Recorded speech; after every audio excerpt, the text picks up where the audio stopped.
ETF index mutual funds నేర్చుకుని stock మార్కెట్లో రాణించాలనుకుంటున్నారా? వెంటనే ఈ నెంబర్కి కాల్ చేయండి. హాయ్ హలో నమస్తే, welcome back to Suman TV. ప్రస్తుతం మనతో పాటు ఉన్నారు స్టాక్ మార్కెట్ అనలిస్ట్ సుందర రామ్ రెడ్డి గారు. నమస్తే సార్. నమస్తే. Sir, as per SEBI rule derivative traders కి వచ్చినటువంటి చేంజెస్ ఏమున్నాయి సార్? వాళ్ళు మొన్న మీటింగ్ అప్పుడు ఆ రోజు సైలెంట్గా ఉన్నారండి. నిన్న అక్టోబర్ 1 తారీఖు సర్క్యులర్ పాస్ చేశారనమాట ఆప్షన్ ట్రేడింగ్ మీద. అందరు ఎదురు చూస్తున్నట్టు ఈ సర్క్యులర్ బాగానే ఎఫెక్ట్ చూపిస్తుంది ఇండియన్ మార్కెట్ మీద.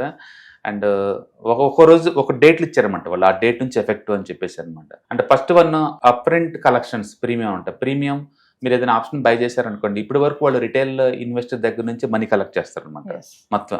సపోజ్ ఇప్పుడు నిఫ్టీ కాల్ ఆప్షన్ ఒక 5,000 అవుతుంది అనుకోండి, మన ట్రేడింగ్ అకౌంట్లో ఉన్న అమౌంట్లో నుంచి 5,000 కట్ చేస్తారు. ఇప్పటి వరకు వాళ్ళు రిటైల్ దగ్గర చేస్తున్నారు ఆ పని. ఇన్స్టిట్యూషనల్ దగ్గర ఏంటంటే వాళ్ళు కావాలంటే 5,000 రూపాయలు దాన్ని వేకే ఇస్తారు.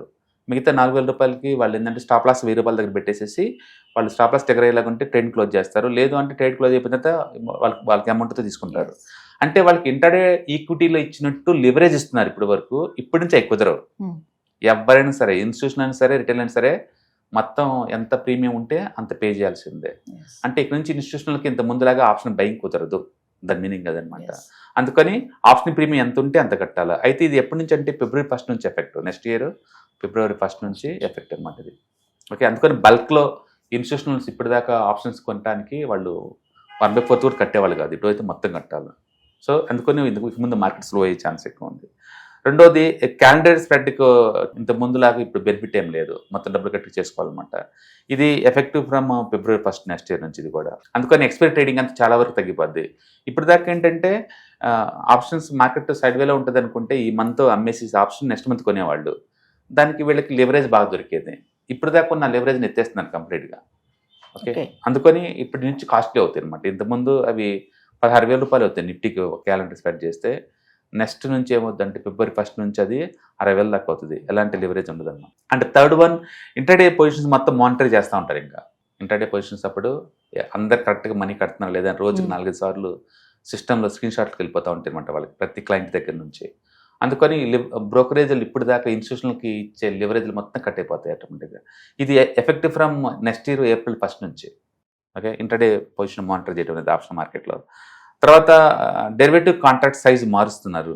ఇది ఈ మంత్ నెక్స్ట్ మంత్ 20 నుంచి, అంటే నవంబర్ 20 నుంచి డెరివేటివ్ కాంట్రాక్ట్ సైజు మారుస్తుంది అనమాట. ఇప్పటి వరకు 5 లక్షల వర్త్ ఉండేది, ఇప్పటి నుంచి 15 lakh వర్త్, అంటే 3 రెట్లు పెరుగుతుంది. అంటే ఇంత ముందులాగా నిఫ్టీ అనుకోండి, ఇప్పటి వరకు లాట్ 25 కదా, ఇక్కడ 75 అవుతుంది అనమాట.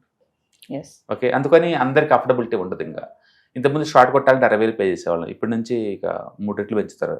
అంటే మినిమం ఇన్వెస్ట్మెంట్ సైజ్ పెరిగిందనమాట. నెక్స్ట్ వీక్లీ ఆప్షన్స్ అన్ని ఆపుతున్నారంటే ఒక్కో ఎక్స్చేంజ్ వాళ్ళు ఒకటే చూస్ చేసుకోవాలా, వీక్లీ ఒకటే చూసుకోవాలి. ఇప్పుడు దాకా ఎవ్రీడే ఎక్స్పైరీ ఉంది, బిఎస్సీలో ఉంది, ఎన్ఎస్సీలో ఉంది. ఇక నుంచే అన్ని కాదు, ఏదో ఒక ప్రొడక్టే తీసుకోవాలా. ఎన్ఎస్సీ వాళ్ళు either Nifty or bank Nifty రెండింటిలో ఒకటే తీసుకోవాలా. అండ్ సెన్సెక్స్ వాళ్ళు సెన్సెక్స్ తీసుకుంటున్నారు, బిఎస్సీ వాళ్ళు ఒకటే తీసుకుంటున్నారు వాళ్ళు. అట్లా ప్రొడక్ట్లు మొత్తం తగ్గిపోతాయి అనమాట. దాని ద్వారా ఏంటంటే ఆల్మోస్ట్ ఒక 60 to 70% తగ్గిపోతుంది option market. 60 to 70% option trading అంతా ఆగిపోతుంది. ఇప్పుడు దాకా ఎవ్రీ వీక్ ఎవ్రీడే ఎక్స్పైరీ ఏదో ఉంటుంది కదా, దాంతో స్పెక్యులేటివ్ గేమ్స్ ఆడేవాళ్ళం. అంటే ఇక్కడ నుంచి అయిపోతారు.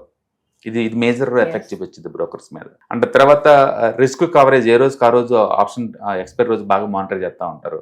ఇంత ముందులో హీరో ఆర్ జీరో గేమ్స్ ఆడాలంటే ఇప్పుడు కష్టం అవుతుంది అనమాట. ఇప్పుడు ఇది November 20th నుంచి. మొత్తానికైతే నిన్న తీసుకున్న ఈ సెబీ వాళ్ళ డిసిషన్స్ ఎఫెక్ట్ అయ్యేది ఎప్పటి నుంచి అంటే ఈ November 20th నుంచి ఎఫెక్ట్ అవుద్ది. సో November 20th తర్వాత చూడాలి బ్రోకర్స్ ఎలా డీల్ చేస్తున్నారు, రెవెన్యూ ఎంత డ్రాప్ అవుతుంది, ఆప్షన్ ట్రేడింగ్ ఎంతవరకు ఇది అవుతుంది అనేది.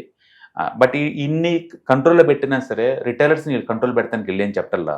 ఎందుకంటే రిటైలర్స్ ఎక్కువ మంది ఆప్షన్ బయర్స్, వాళ్ళని రిస్ట్రిక్ట్ చేయడానికి ఇక్కడ ఏం లేదు. అందుకని ఆప్షన్ బయర్స్ యాజ్ ఇట్ ఈస్గా అలానే చేస్తుంటారు. అందుకని నిజంగా వీళ్ళు చేసిన ఈ పనుల వల్ల రిటైల్ ఇన్వెస్టర్స్కి వాళ్ళు నిజంగా సేవ్ చేయబడతారంటే అది ఏం ఉండదండి. ఇంతకుముందు సెబీ డేటా ప్రకారం 93% పబ్లిక్ మనీ లాస్ అవుతున్నారు. ఇక ముందు కూడా ఎంతమంది లాస్ అవుతారు, ఎంతే మంది లాస్ అవుతుంటారు. వీళ్ళు అన్నట్టు ఈ రిస్ట్రిక్షన్స్ అన్నీ కూడా ఏంటంటే ఆప్షన్ సెల్లర్స్ పనికి వస్తాయి, ఇవన్నీ బయర్స్ని అడ్డుకోలేరు వాళ్ళు. కాబట్టి ఒకటి సైజు పెంచుతున్నారు, కాంట్రాక్ట్ సైజ్ ఒకటే, అదొక్కటితోటి చిన్న వాళ్ళు డ్రాప్ అవ్వచ్చు, చిన్న వాళ్ళు. ఓకే, డ్రాప్ అవుతారు అనే బదులు 10-20 ట్రేడ్ల బదులు ఒక ట్రేడ్ చేస్తారేమో అనుకోవడం బెటర్ అనమాట.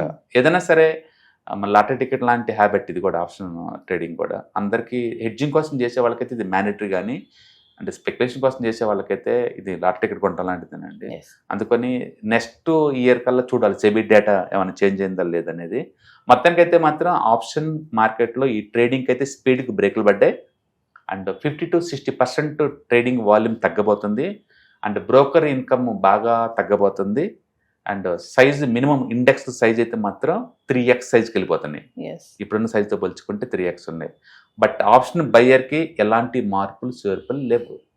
అందుకని ఆప్షన్ బయ్యర్స్ అన్న ఉంటే వాళ్ళు భయపడాల్సిన పని లేదు. అంటే సార్ సెబీ డెరివేటివ్ రూల్స్ ని స్ట్రిక్ట్ చేసింది అంటే చాలా టైట్ చేసింది, చాలా టైట్ చేసింది. అండ్ చిన్న ప్లేయర్స్ షార్ట్ చేయలేరు అంత ఈజీగా. పర్టికులర్ ఇండెక్స్ ట్రేడింగ్ చేయడం చాలా కష్టం అవుతుంది ముందు రోజుల్లో. అందుకని ముందు రోజుల్లో November 20th తర్వాత మాత్రం దీని ఎఫెక్ట్ క్లియర్గా మార్కెట్లో కనబడుతుంది. అంటే స్మాల్ ఇన్వెస్టర్స్ కి యూజ్ అవ్వడానికి అంటారా, కాకుండా ఉండడానికి? స్మాల్ ఇన్వెస్టర్స్ కి దూరం చేయడానికి, స్మాల్ ట్రేడర్స్ ని దూరంగా ఉంచడం కోసం అనమాట. బట్ నేను అంటుందంటే ఆప్షన్ బయింగ్ వాళ్ళకి ఎలాంటి కంట్రోల్ లేదు ఇక్కడ. ఆప్షన్ బయింగ్ వాళ్ళకి ఎలాంటి కంట్రోల్ లేదు. అండ్ స్టాక్ ఆప్షన్స్ ని ఎలాంటి సైజ్ మార్పులు చేర్పులు లేవు.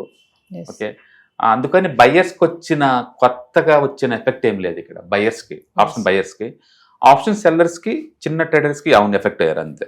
ఏదేమైనా ఇది కొంచెం టైట్ చేసినట్టే అనిపిస్తుంది. ఎంతో కొంత అంటే 0తో పోల్చుకుంటే 10% బెటర్ కదా అట్లా అనమాట. అట్లా. బట్ దీనివల్ల నిజంగా ఆప్షన్ ట్రేడింగ్ లాసులు తగ్గుతాయి అంటే సీన్ లేదు. అసలు ఆప్షన్ బయ్యర్కి అడ్డుకోవడానికి ఇక్కడ ఏమి ఇవ్వాల వీళ్ళు. అందుకని ఆప్షన్ బయ్యర్ చేస్తారు. ఒక ఇండెక్స్ ఆప్షన్ సైజ్ పెంచారని ఒక రీజన్ తప్ప అదర్వైజ్ ఆప్షన్ బయ్యర్లు ఎలాంటి మార్పులు చేర్పులు లేవు. ఆప్షన్ సెల్లర్స్కి మాత్రమే ఇది. ఎవరైనా ఎక్స్పైరీ రోజు కనుక క్యాలెండర్ స్ప్రెడ్ చేస్తుంటే వాళ్ళు ఎఫెక్ట్ అవుతారు. అండ్ రెండోది ఎవ్రీడే ఆప్షన్ ఎక్స్పైరీ ఉన్నాయి కదా, ఆ రోజు హీరో ఆర్ జీరో గేమ్స్ ఆడతారు సేవా, వాళ్ళు ఆ ప్రశ్న ఆగిపోద్ది అంతే. ఎందుకంటే ఇంత ముందులాగా ఇప్పుడు ఎవ్రీడే లేదు, వీక్లీ ఒకటే ఇచ్చారు కాబట్టి. ఓకే, ఏదైనా సరే ఈ ఎఫెక్ట్ ఎంత ఉంటుందో మనకు తెలియాలంటే November 20th తర్వాత మనకు అర్థం అవుతుంది. వెయిట్ చేయాల్సింది. బ్రోకర్స్కి అయితే అమౌంట్ తగ్గిపోద్ది, అందులో డౌట్ లేదు. అంటే బ్రోకరేజ్ ఫీజు పెరగబోతుంది తొందరలో. అండ్ ఎక్స్చేంజ్ వాళ్ళకి డబ్బు తగ్గిపోతుంది. దానివల్ల చూడాలి స్పెక్యులేషన్ ఎంతవరకు కంట్రోల్ చేస్తారనేది. చాలాసార్లు గవర్నమెంట్ వాళ్ళు టొబాకో ఇంజూర్ టు హెల్త్ అని ప్రింట్ చేస్తారు. ఎవరైనా ఆపుతున్నారంటే ఏ ఇయర్ సేల్స్ ఇలా పెరుగుతూనే ఉన్నాయి. అలా ఆల్కహాల్ కన్సంప్షన్ డేంజరస్ అని చెప్తారు, లేబుల్ వేస్తారు. ఏమైనా తగ్గుతుందంటే ఎవ్రీ ఇయర్ 10% పెరుగుతూనే ఉంది. అవి ఎలాంటియో ఈ ఆప్షన్ ట్రేడింగ్ కూడా అదే టైప్ కాబట్టి వీళ్ళు అనుకున్నంత కంట్రోల్ అయితే అవ్వదు, బట్ ఎంతకంత కంట్రోల్ అవుతుంది. హాయ్, నేను మీ సుందర రామిరెడ్డి. ఈ వాలటిలిటీ మార్కెట్లో మనీ ఎలా మేక్ చేయాలని ఆలోచిస్తున్నారా? అంటే స్టాక్ మార్కెట్ బాగా బ్లీడ్ అవుతున్న ఈ టైంలో పోర్ట్ఫోలియోస్ అన్ని కూడా బ్లీడ్ అవుతున్నాయా? అండ్ ఈ వాలటిలిటీని ఎలా హ్యాండిల్ చేయాలి, లాంగ్ టర్మ్లో మంచి పోర్ట్ఫోలియో ఎలా బిల్డప్ చేయాలో ఆలోచిస్తున్నారా? అలాంటి వాళ్ళ కోసమే ఈ వెబినార్. రాబోయే ETFs, index funds and mutual funds వెబినార్లో పార్టిసిపేట్ చేయండి.